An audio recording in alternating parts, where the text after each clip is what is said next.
Құрметті оқырмандар, Тараз қаласының көшелері бойынша бір көше, бір тарих атты бейнегалереяны назарларыңызға ұсынамыз.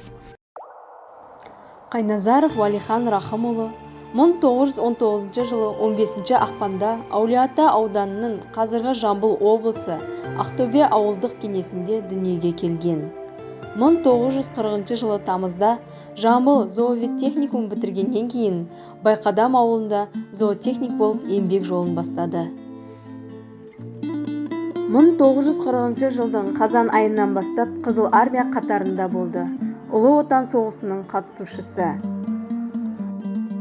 Балтық жағалауындағы шайқастарға, қаланы қорғауға қатысты.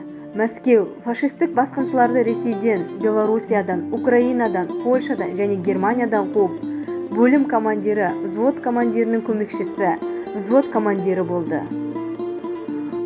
1979 жылы жарық көрген «Ұрпақтар өмірбаяны» деректі фильмінде қазақ кино құжатшылары Уалихан Рахимұлы Қайназаров туралы жеке сюжет түсірді.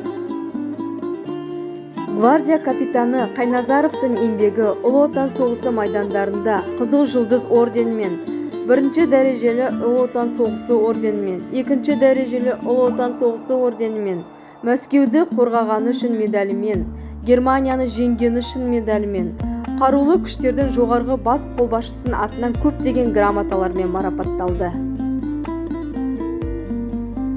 Демобилизациядан кейін Жамбыл облыстық ауыл шаруашылығы басқармасының аға зоотехнигі, Меркі және Жамбыл аудандық ауыл шаруашылығы және дайындама басқармаларының бастығы болып жұмыс істеді. 1954 жылдың басынан 1961 жылдың шілдесіне дейін партия аппаратында Жамбыл аудандық комитетінің хатшысы, Жамбыл облыстық партия комитетінің ауыл шаруашылығы бөлімі меңгерушісінің орынбасары, Көктерек аудандық партия комитетінің бірінші хатшысы болып жұмыс істеді. 1961 жылдың тамыз айынан бастап Ерсайта қой кеңшарының директоры, кейін Қазақ Кеңес Социалистік Республикасында ауыл шаруашылығы министрлігінің Қазақстандағы алғашқы Красногор совхоз техникумының директоры, ал 1975 жылдан 1980 жылға дейін Қазақ Кеңес Социалистік Республикасында балық шаруашылығы министрлігінің Жамбыл балық зауытының директоры болып жұмыс істеді. Жұмысындағы жетістіктері үшін Уалихан Рахымұлы Қайназаров еңбек қызыл ту орденімен, құрмет белгісі орденімен марапатталды.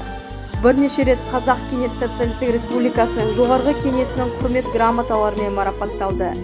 Қайназаров Уалихан Рахымұлы 1993 жылы желтоқсанда қайтыс болып, Тараз қаласында жерленген.